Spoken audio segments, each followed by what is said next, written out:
السلام عليكم ورحمة الله وبركاته. أنا عمر كوكاش، وبهذا الفيديو رح أحكي لكم كل شيء بهمكم عن الشيك إنرجي أو الشيك الطاقة اللي بترسله الدولة لحوالي 6 مليون بيت بفرنسا. رح نشرح شو هالشيك، لمين بيطلع، قديش قيمته، وكيف بتطلبه. الشيك إنرجي هو مساعدة سنوية لدفع فواتير الكهرباء، الغاز، الشوفاج، أو حتى إذا بدك تعمل إصلاحات بالبيت بهدف توفير الطاقة، مثلا عزل الشبابيك. كم قيمة هالشيك؟ بتتراوح قيمته بين 48 و 277 يورو، وهذا بيرجع حسب دخلك بإعلان الضرائب الأخير وحسب عدد أفراد الأسرة. بناخد مثال، شخص واحد الغفن فيسكال تبعه كان أقل من 5600 يورو، فبيحصل على شيك طاقة بقيمة 194 يورو. أما إذا كانوا 3 أشخاص فبيحصلوا على 277 يورو. طيب مين بيحصل على شيك الطاقة؟ بيتم إرسال شيك الطاقة حسب الغفن فيسكال دو ريفيرانس، هذا الرقم اللي بيكون مكتوب بالصفحة الأولى من إعلان الضرائب.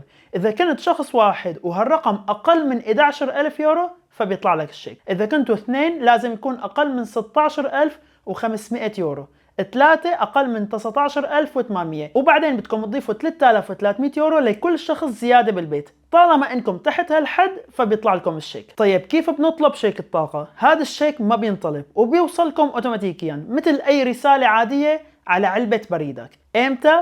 بين الشهر الرابع والخامس من كل سنة حسب منطقتك، وراح احط لكم بوصف الفيديو رابط بتكبسوا عليه بيطلع لكم التاريخ حسب منطقتكم. وفي شغله لازم تعرفوها، انه هالشيك بيتعلق باعلان الضرائب. اذا اعلنت ضرائبك السنه الماضيه فالشيك بيوصلك هالسنه، اما اذا هي اول سنه بتعلن ضرائبك فالسنه القادمه بتستلم الشيك الاول إلك. مع هيك في ناس بحق لها الشيك وما بيوصلها، فشو لازم تعمل؟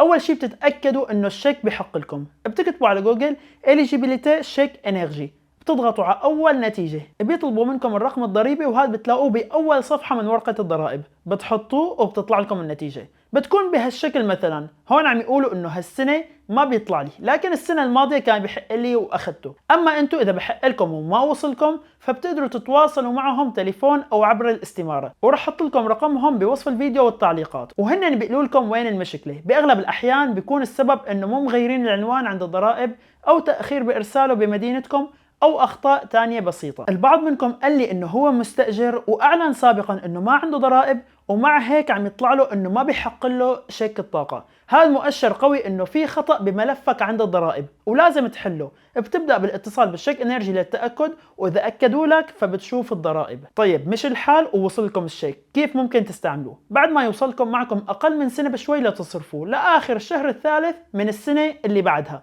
شخصيا بشوف أسهل مكان لصرفه هي فواتير الكهرباء أو الغاز، والطريقة الأبسط هي إنك تدخل على موقع شيك إنرجي وتكتب إنه بدك تستخدمه، أو تبعته لشركة الكهرباء، وإذا قريبة عليك ممكن تروح عليها وهن بيزبطوا لك كل شيء.